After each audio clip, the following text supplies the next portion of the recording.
पाक भारत जंग में 5 भारतीय तैयारे तबाह हुए। अमेरिकी सदर ट्रंप ने भी तस्दीक कर दी। व्हाइट हाउस में रिपब्लिकन अरकान कांग्रेस से खिताब में ट्रंप ने कहा कि पाक भारत जंग में 5 तैयारे मार गिराए गए। सूरत हाल इंतहाई खराब थी, एटमी जंग का खतरा था। हमने पाकिस्तान और भारत के दरमियान खतरनाक जंग रोकी।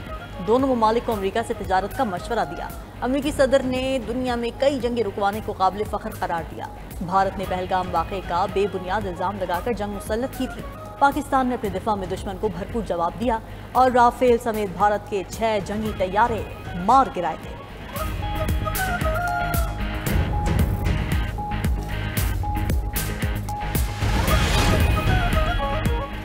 राहुल गांधी ने नरेंद्र मोदी से तैयारों की तबाही पर जवाब मांग लिया। ऑपोजिशन लीडर का सोशल मीडिया पर भारतीय वजीर आजम से सवाल। राहुल गांधी ने अमेरिकी डोनाल्ड ट्रंप के बयान का हवाला दिया। सवाल पूछा कि मोदी जी 5 तैयारों की तबाही की हकीकत क्या है? भारतीय अवाम को हकायक जानने का हक हासिल है।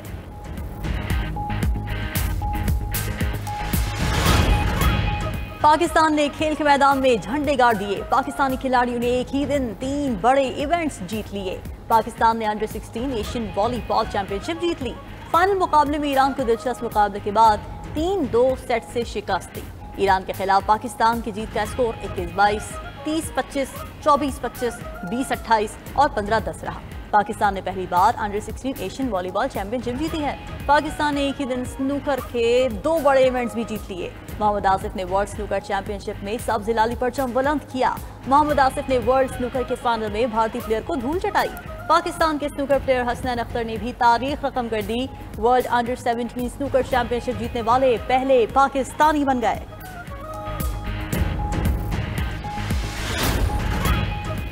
पाक फजाइया के तैयारों ने Royal International Air Tattoo show में आलमी एजाज जीत लिए। JF-17 ब्लॉक 3 ने Spirit of the Meet trophy अपने नाम की। दुनिया के 30 ममालिक के दरमियान JF-17 सबसे नुमाया और ख़ास रहा। JF-17 ब्लॉक 3 ने मार्काए हक में भारतीय फजाइया को सबक सिखाया था। JF थंडर ने पाकिस्तान से बरतानिया तक non stop air to air refuelling के जरिए सफ़र किया। Royal International Air Tattoo show में पाक फजाइया के C-130 की भी पहली पोजीशन। C-130 को बेहतरीन नुमाइश और पेशकश पर कॉन्कोर्स डी एलिगेंस अवार्ड से नवाजा गया। C-130 को पाकिस्तान की पहचान शाहीन के टैटू से सजाया गया था। Royal International Air Tattoo show के आलमी मुकाबले लंदन में हुए। इसे दुनिया के सबसे बड़े और बावकार फौजी एयर शोज में से एक समझा जाता है। वज़ीर आज़म शहबाज शरीफ की आलमी एयर शो में अवार्ड जीतने पर मुबारकबाद। JF-17 थंडर ब्लॉक 3 और C-130 की शानदार कारकर्दगी की तारीफ। कहा कि पाक फजाइया की पेशेवराना सलाहियतों की बदौलत पाकिस्तान का नाम दुनिया भर में रोशन हो रहा है। पाक फजाइया ने दुश्मन के 6 तैयारे गिराकर अमली मैदान में अपना लोहा मनवाया।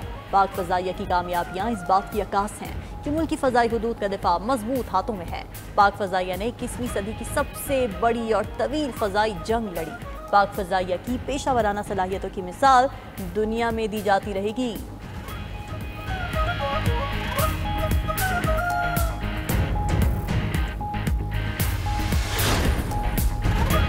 खैबर पख्तूनख्वा में सेनेट इलेक्शन पर बदलती सूरत हाल। हुकूमत और अपोजिशन नाराज अरकान के खिलाफ एक हो गए। कागजात नामजदगी वापस न लेने वाले उम्मीदवारों के खिलाफ मिलकर इलेक्शन लड़ने का फैसला। गवर्नर खैबर पख्तूनख्वा फैसल करीम कुंडी की ज़ेर-ए-सदारत गवर्नर हाउस में अपोजिशन जमातों का अहम इजलास। असम्बली इजलास और सेनेट इंतखाबात में हिकमत अमली पर बातचीत। गवर्नर का कहना है कि सूबे में जमहूरी अमल को हर सूरत यकीनी बनाया जाएगा। पीपल्स पार्टी के नामजद उम्मीदवार तलहा महमूद कहते हैं कि हुकूमत और अपोजिशन के इजलास में मिलकर इंतखाबात लड़ने का फैसला किया गया। इजलास में अली अमीन समेत PTI के दीगर रहनुमा शरीक हुए। नून लीग, पीपल्स पार्टी और JUI फे के रहनुमाओं ने भी शिरकत की। हुकूमत के हिस्से में 6 और अपोजिशन के हिस्से में 5 नशिस्तें आएंगी। उधर PTI के नाराज रहनुमाओं का कागजात नामजदगी वापस न लेने का ऐलान। इरफान सलीम ने सोशल मीडिया पर हम लड़ेंगे का पैगाम शेयर कर दिया। नाराज रहनुमा खुरम ज़ीशान का कहना है कि मसलहतों और झुकने से इनकार करता हूँ। सियासी पार्टी से साजबाज करना, क्या ये हमारे लीडर का नजरिया हो सकता है?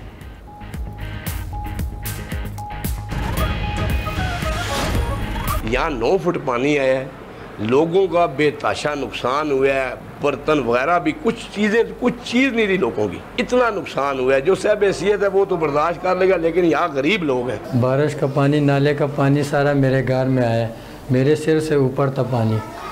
बच्चों को तो मैंने ऊपर भिजवा दिया पराए घर में, सामान मेरा ख़राब हो गया सारा। हमारा कुछ ना कुछ हल करें, मेहरबानी है आपकी। हम लोग बहुत गरीब आदमी हैं, दिहाड़ीदार हैं, हमारे पास तो अभी खाने के लिए भी नहीं। तकरीबन 1000 एकड़ है जो इस वक्त पानी की ज़ब्त में आ चुका है। अगर ये डेक नाला हुकूमत बर वक्त इसको निकाल देती तो आज ये सूरत हाल में ना देखनी पड़ती।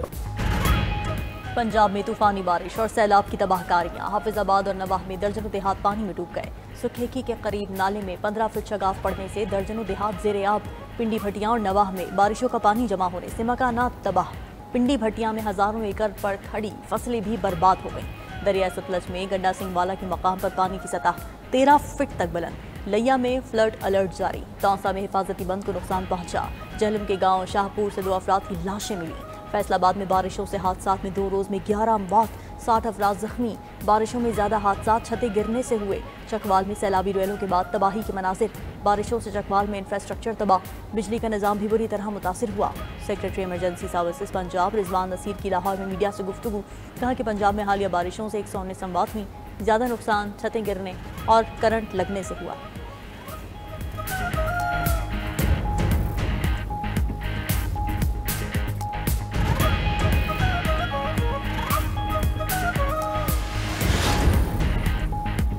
वज़ीर आला पंजाब मरीम नवाज का सैलाब से मुतासरा चकवाल का दौरा। सैलाब ज़दा इलाकों का फ़ज़ाई जायज़ा लिया। बारिश से हादसात में जाँ बहक होने वाले अफराद के वर्सा को 10-10 लाख रुपए इमदाद देने का ऐलान।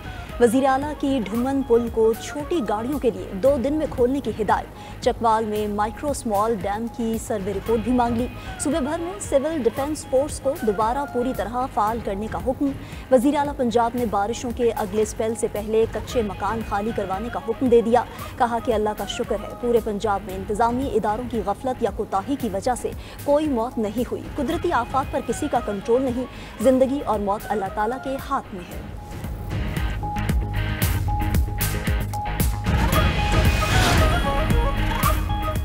सिंध के मुख्तलिफ अजला में मानसून के एक और स्पेल का आगाज। मीरपुर खास, टंडो, अलाहियार और बदीन में कहीं हल्की कहीं तेज बारिश। अंदरून सिंध पानी भरे बादलों के डेरे।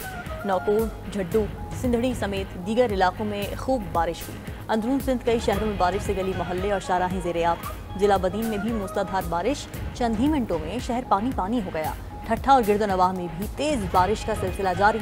तेज बारिशों से काजी वाह नहर के पुश्ते गिर गए। दरियाए सिंध में पानी की सतह बुलंद। जाम शोरों की 2 तहसीलें शदीद मुतासिर। 50 देहात ज़ेरे आब आ गए। मुतासिरीन अपनी मदद आप के तहत कश्तियों के जरिए सफर करने पर मजबूर।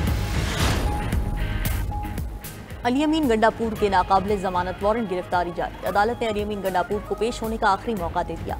इस्लामाबाद की अदालत में असलहा और शराब बरामदगी केस की समाअत। वज़ीर आला के श्योरिटी को भी नोटिस जारी।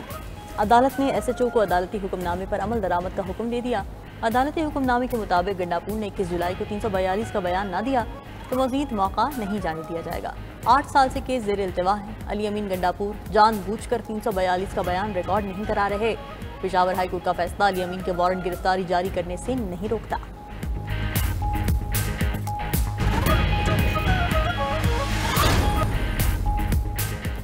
भारत को बड़ा धचका। ब्राजील ने आकाश मिसाइल खरीदारी के मुज़ाकरात ख़त्म कर दिए। मुज़ाकरात के अख्तिताम भारत की जानिब से सिस्टम का जदीद तरीन वर्जन फराहम न करने पर हुआ। ब्राज़ीली फ़ौज दरमियाने से तवील रेंज के फ़ज़ाई दिफाई निज़ाम की तलाश में है।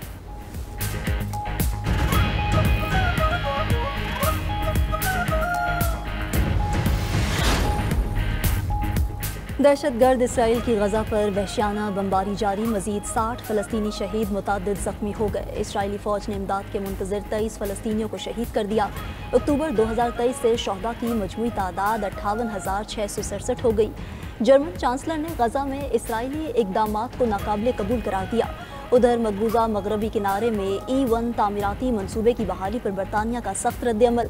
मनसूबे को बैनुल अक़वामी कानून की खिलाफ वर्जी करार दिया। तर्जुमान ने कहा 2021 से मुंजमद मनसूबे को दोबारा मुतारिफ कराना फ़लस्तीनी रियासत को 2 हिस्सों में तकसीम कर देगा। रूस का मशरक़ी यूक्रेन में बड़ा और तबाहकुन फ़ज़ाई हमला। पालो हरात शहर में मुसलसल 6 घंटे ड्रोन्स और मिसाइल बरसाए गए। मशरक़ी यूक्रेन में रूस का ये अब तक का सबसे बड़ा हमला था।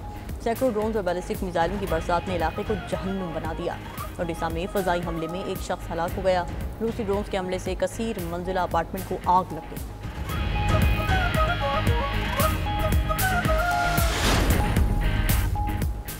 जनूबी कोरिया के साबिक सदर पर मार्शल लॉ केस में एक बार फिर फर्द जुर्मायत। खुसूसी प्रोसिक्यूटर के मुताबिक नए इल्जाम में इख्तियारात के नाजायज़ इस्तेमाल, रिकॉर्ड मिटाने के अहकाम और गिरफ्तारी के वारंट्स पर अमल रोकने जैसे जुराइम शामिल हैं। साबिक सदर यौन पहले ही बगावत के मुकदमे का सामना कर रहे हैं।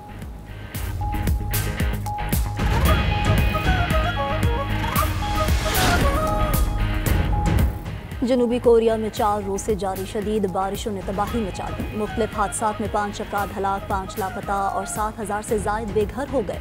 मुख्तलिफ इलाकों में लैंड स्लाइडिंग से कई घर तबाह हो गए। इमदादी टीम्स का मुतासरा इलाकों में रेस्क्यू ऑपरेशन जारी है।